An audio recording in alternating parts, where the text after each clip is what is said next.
Queridos irmãos, eu gostaria de sublinhar algumas coisas importantes da nossa fé. A palavra de Deus, a Sagrada Escritura, seja do Antigo e do Novo Testamento, ela nunca pode ser lida ao pé da letra. Ipsis literis, né? Aquilo que está escrito né? No seu contexto, sobretudo o Antigo Testamento. Sobretudo o Antigo Testamento. Por exemplo, Davi matou o Filisteu. Poxa, né? Então vamos pegar os hebreus e quem é o nosso filisteu de hoje. Então vamos lá e vamos acabar com ele. Vamos pegar os nossos estilingues, as nossas fundas, as nossas pedras e vamos para o combate. Não, tudo deve ser lido a partir da pessoa de Jesus. E hoje Jesus ele começa o evangelho dizendo uma coisa muito importante. Ele relembra os profetas e diz que todo aquele que escuta o Pai, que escuta Deus e por ele foi instruído, vem a mim. Ou seja, vem até Jesus. O fato de não acolher e não aceitar nosso Senhor Jesus como seu Senhor, isso demonstra uma falta de conhecimento das Escrituras. E aqui o Senhor está fazendo uma alusão àqueles que são os fariseus, os escribas, os mestres da lei. Os mestres da lei eram os professores da Sagrada Escritura. Os escribas eram aqueles que liam as Escrituras. Os fariseus eram aqueles que procuravam na sua vida, no máximo, colocar em prática a palavra de Deus. Porém, todas essas categorias das quais eu falei se fecharam a Cristo, não foram a Cristo, não foram a Jesus, não foram a Ele. Não foram, se fecharam. E a coisa bonita e interessante quando nós lemos aqui na primeira leitura em Atos dos Apóstolos e vemos a atitude de Filipe, primeiro você vê uma docilidade e uma abertura a Deus, né? Porque ele estava indo para um lado, Deus pediu para ele ir para um outro, ele não sabia o que estava para acontecer. No meio do caminho do qual Deus o conduziu, ele encontra o etíope que estava lendo a Sagrada Escritura, que estava lendo o profeta Isaías. Portanto, ele era um estrangeiro, morava no Oriente, então não era um israelita, não tinha conhecimento da palavra. E naquele momento, Filipe, ele dá uma entrada, né? Ele não é um cara chato, que já chega falando, mostrando a verdade, e fala: por acaso entendes o que está escrito? E aí ele dá a brecha e fala: mas como eu posso entender se não tem ninguém que me explica? E aí ele começa a falar da profecia e aí vem a dúvida do etíope. Mas ele está falando de si mesmo ou ele está falando de algum outro? E aí ele aproveita essa deixa e fala que esse outro é Jesus, que deveria morrer, ser morto, ser crucificado, ser colocado como um cordeiro, um matadouro, como ovelha, ser levado como ovelha ao matadouro, o cordeiro diante do tosquiador. Ele que era emudecido, não abriu a boca ali diante de Pilatos. Ou seja, ele se entregou humildemente. E ali ele começa a falar de Jesus. Ali ele começa a anunciar Jesus. É claro que a Sagrada Escritura ela não coloca tudo ali, aquilo que eles conversaram. Mas num determinado momento, aquele etíope pede aquilo que poderia ser a maior graça de sua vida, que é o batismo.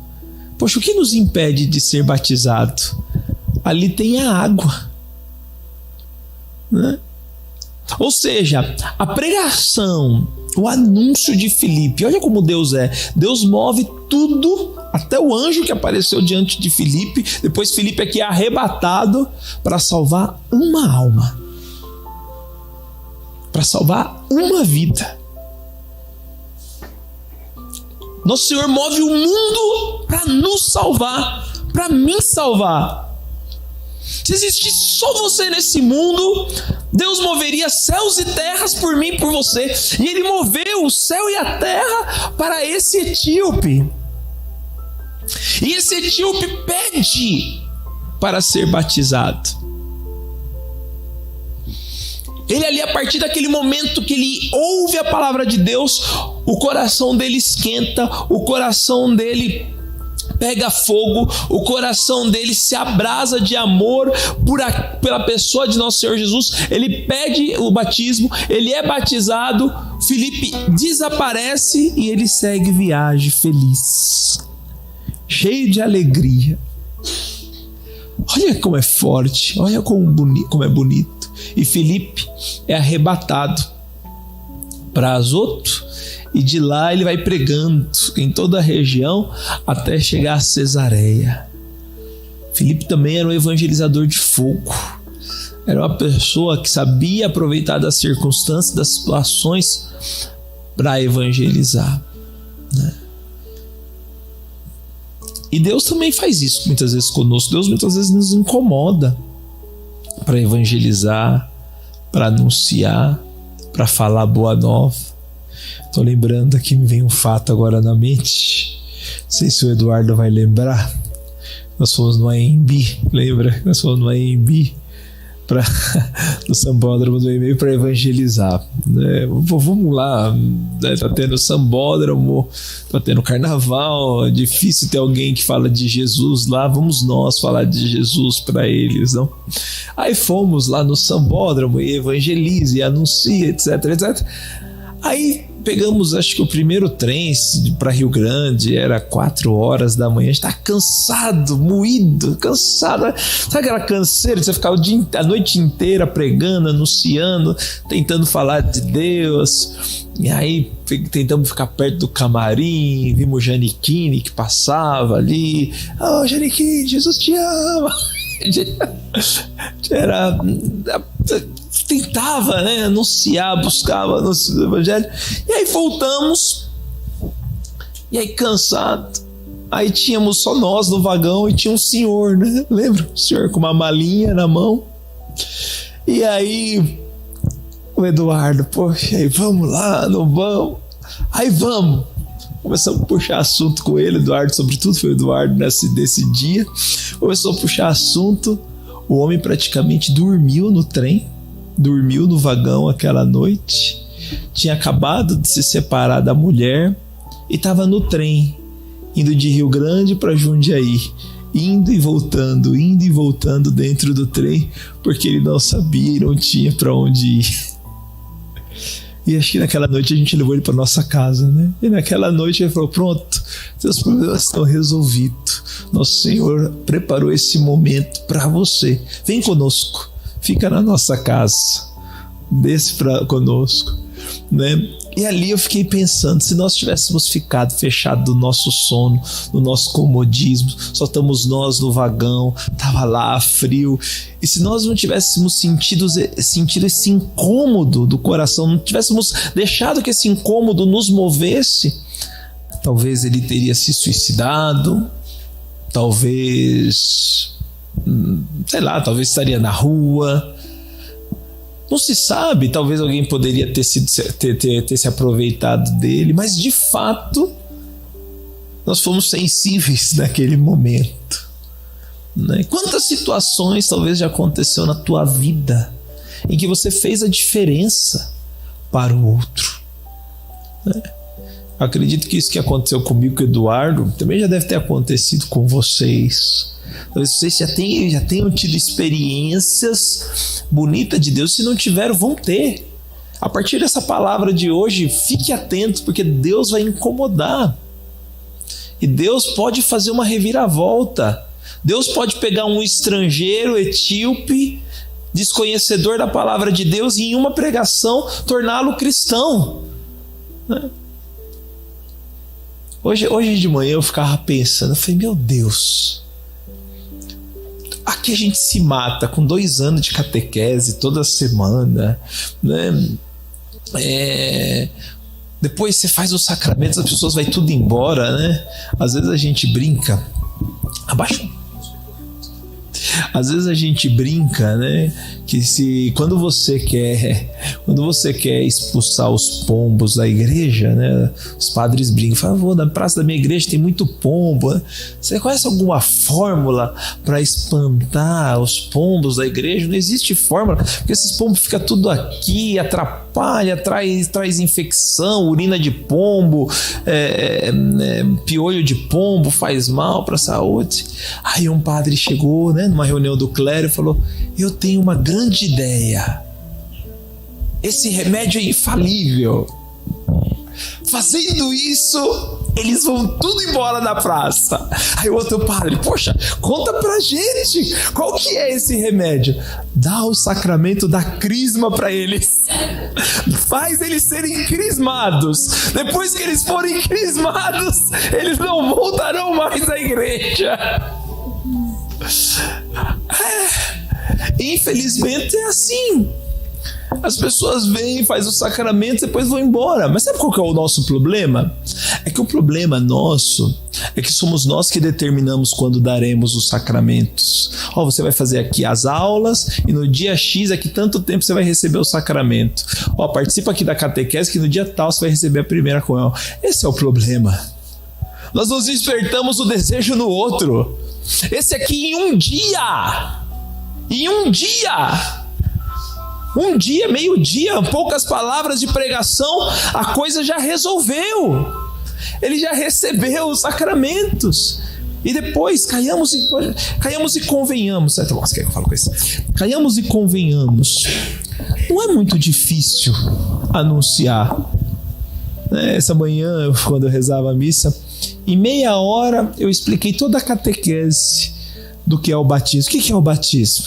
O batismo, ele lava você dos pecados, te faz se tornar um filho de Deus pela pessoa de Jesus Cristo, que é o único e verdadeiro Filho. Como isso acontece? Porque você se torna membro do seu corpo e do seu sangue. Tornando-se membro dele, configurado a ele, você recebe a plenitude do Espírito, você recebe os 7 dons. Aí a gente poderia aqui, não vou falar os 7 dons, porque ontem a gente já falou de um, hoje nós vamos falar de outro, e depois no outro dia nós vamos falar de outros, então eu não vou falar. Você recebe os 7 dons do Espírito, né? É configurado ao Cristo como sacerdote, rei e profeta. Sacerdote é a capacidade de santificar, rei porque você tem a regalidade de Cristo, rei e o profeta porque você também vive da palavra de Deus. É isso. Eu quero. Pronto, você está catequizado. A gente fica 1 ano, 2 anos catequizando e a gente não consegue enfiar no coração das pessoas isso. E Felipe, em uma conversa, no meio de uma viagem, batizou o rapaz. Dá para entender a força da palavra. Mesma coisa a Eucaristia. Não somos nós, vai frequentando aí que depois você vai receber a Eucaristia. O que acontece? Infelizmente o povo vive isso quase como um sincretismo, quase como uma magia. Eu lembro, pelo menos, hoje, graças a Deus, está acabando isso, né? Porque infelizmente ninguém está nem aí mais com a igreja. Tem gente até que fala: meu Deus, se eu casar é capaz que piore, né? Tem gente que tem até medo de casar, apesar que não tem nada para piorar, né?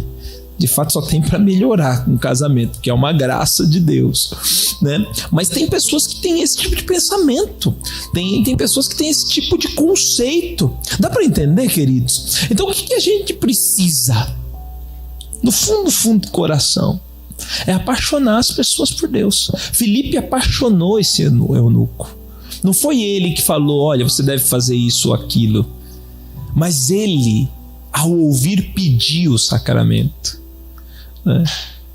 Eu fico doido quando eu estou distribuindo a Eucaristia. De repente eu vejo uma criança da Jarai: mas tio, quando vai ser eu? Quando eu vou poder receber também o corpo de Cristo? Né? Aí depois eles vêm aqui dentro para pegar a hóstia sem consagrar, né? Eu não dou porque senão você faz perder a curiosidade. Porque senão eles falam: mas tem muita gente que fica curiosa pelo gosto. Nossa, aqui não é um pãozinho assim qualquer. Mesmo que esse pão não vale nada sem ser consagrado, né? Mas eu quero que você reconheça o que é o corpo de Cristo, né? Então, para não estar confusão na pessoa, não. Vai ficar com vontade, porque isso vai despertando o desejo no coração da criança. Ele fica maluco para receber. né? O corpo, o verdadeiro, o digníssimo corpo de nosso Senhor Jesus Cristo. Agora, se a pessoa faz, os catequistas ficam quase mendigando: se você não for na missa, você não vai receber o corpo de Cristo, viu? Se você não participar, você não vai conseguir fazer a primeira comunhão. Gente, fica tranquilo, você fica forçando ele a vir agora, na hora que ele receber, e não tem ninguém que fica forçando o pé dele para forçar, ele não vai vir.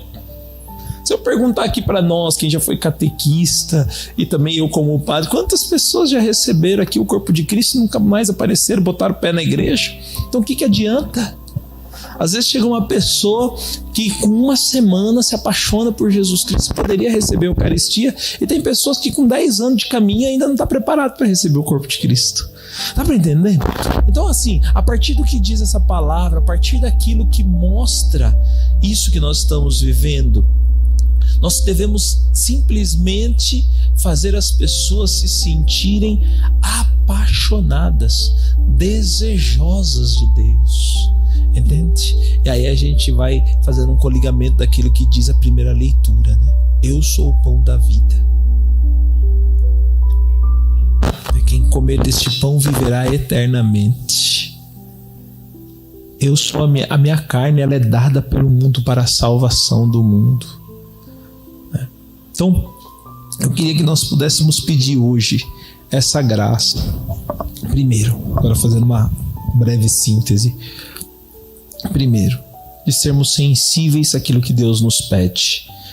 Porque esse Filipe foi fantástico.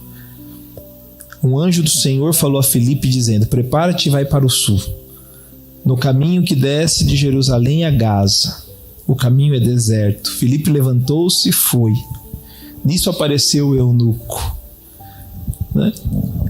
E a outra coisa, Deus só falou para ele através do anjo: vai. Mas não falou o que era para ele fazer. E aí, a partir dali, ele tem uma visão cheia de graça. Ele olha o eunuco, vê ele lendo, e ali ele fala: vou falar de Deus para ele. Vou aproveitar. Ele espera a brecha. Um outro toque de evangelização que a gente dá. Quando você vai falar de Deus, deixa o outro falar, gente. Não fica você querendo enfiar a goela abaixo a palavra de Deus. Mas seja perspicaz, né? Seja sutil. Pegue as brechas que o outro te fala, né? E a partir dali começa a entrar no coração daquela pessoa. Não seja você o seu professorzinho chato. Olha, Tipe, você tá lendo aí o profeta Isaías? Se converta, viu? Tá falando aí de Jesus. Se você não viver o que tá escrito aí, você vai queimar no fogo do inferno. Hein? Tá vendo? Seu estrangeiro medíocre. Anátema, não é nem judeu. O Filipe poderia também falar isso, né? Você não é judeu? Não vou nem pregar para você. Então aqui você vê que nosso Senhor começa a entrar entre os judeus. Entre os judeus não, entre os estrangeiros. A palavra começa a se disseminar, né? Aqui o Padre Jean Pietro lembrava essa manhã no Diário Espiritual, né? No primeiro conselho que teve, que aconteceu um quebra para capar. Um pega para capar, se fazer a circuncisão. Quem não é judeu tem que fazer a circuncisão. Circuncisão, se não circuncisão, né? São Paulo falou que se lasca circuncisão, isso aqui é coisa do Antigo Testamento, rapaz. Agora, a vida nova quem dá é Jesus, né? Barba, não barba, cabelo rapado, não rapado, topete, não topete, cabelo sem cabelo. O importante é ser de Cristo, né? O importante é ser de Jesus e ter uma vivência de Jesus. E depois a segunda coisa que eles brigavam era a questão da circuncisão, mas também da disseminação do evangelho para os estrangeiros. E São Paulo bateu o pé, falou: eu fui chamado por Deus para levar boa nova aos estrangeiros. Se São Paulo não tivesse batido o pé, o que seria de nós? Nós estaria aí tudo pelado, no meio da selva, com a flecha na mão, cultuando sei lá o quê, né? Pachamama, Mãe Terra, não sei quais são. Esses dias encontrei uma pessoa que ele é descendente de índio, ele falou o nome do deus dos índios, mas não me lembro. não sei lá, não me lembro. Mas enfim, eles tinham lá um Deus e a gente estaria aí, adorando isso, né? Sendo canibal, tomando sopa de dedinho de criança, comendo carne de gente.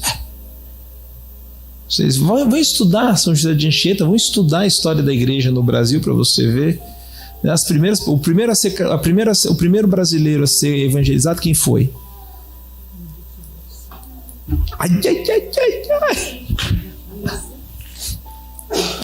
O índio famoso do Tibiriçá. Exatamente, o índio Tibiriçá.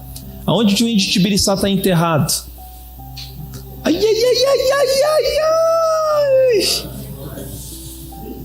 Na Catedral da Sé. Mas ficou um tempo lá no pátio do colégio. Muito bem. Porque se começou aqui, é justo. Entende? Não vai entender? Tem que saber, gente. A história da nossa fé começou por eles.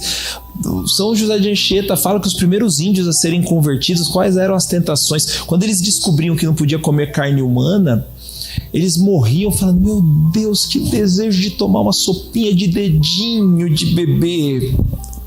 Para nós é impossível ver isso, mas para eles era normal tomar sopinha de dedinho de bebê. Misericórdia, mas Então, se não fosse São Paulo aqui bateu o pé que o evangelho devia chegar para os estrangeiros, nós estaríamos lá também. É verdade, gente. Você acha que não? Por exemplo, essas carinhas brancas que nós temos aqui, tudo cara de português, espanhol, né? Misturado com os índios, com as índias, com os índios, misturado com os escravos. Nós somos a nação mais mixigenosa que existe no mundo, né? Tem branco que tem o Cris, loiro de olho azul. Eu meio preto, beisola, narigudo. O Eduardo de barba vermelha, né? Ele meio neguinho, né? O Carlos também meio neguinho ali, magrelo neguinho. Completamente, você é meio marrom, rapaz. Lá no Haiti você ia ser chamado de blanco, ou seja, branco. Você é um nego meio chocolate, meio assim. Mas enfim, então quer dizer, por quê? Porque teve todo esse influxo. E graças a Deus, né, que o evangelho chegou até nós. Tá bom, eu não posso falar mais, porque senão eu roubo o tempo do Bruno, que já está ali, que vai pregar daqui a pouco para nós, vai nos ajudar a nos aprofundar em mais um dom do Espírito Santo. Mas eu queria que a gente fosse aberto a Deus, né? Fosse sensível a Ele, e depois pudéssemos olhar, né? O eunuco olhou, ele viu, ele pressentiu. O anjo não precisou falar o beabá inteiro.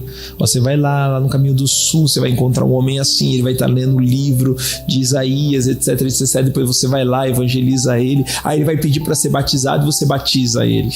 Não, ele só falou: levanta, vai para o caminho sul. Então assim, seja sensível, faça o que o Senhor te pede. Não fica: mas para que, Senhor? Faz, caramba. Oxi, só faz, só obedece, só se coloca na vontade dele. Peçamos essa graça com força, de sermos sensíveis a Deus, e para isso peçamos a graça também de sermos íntimos a Ele.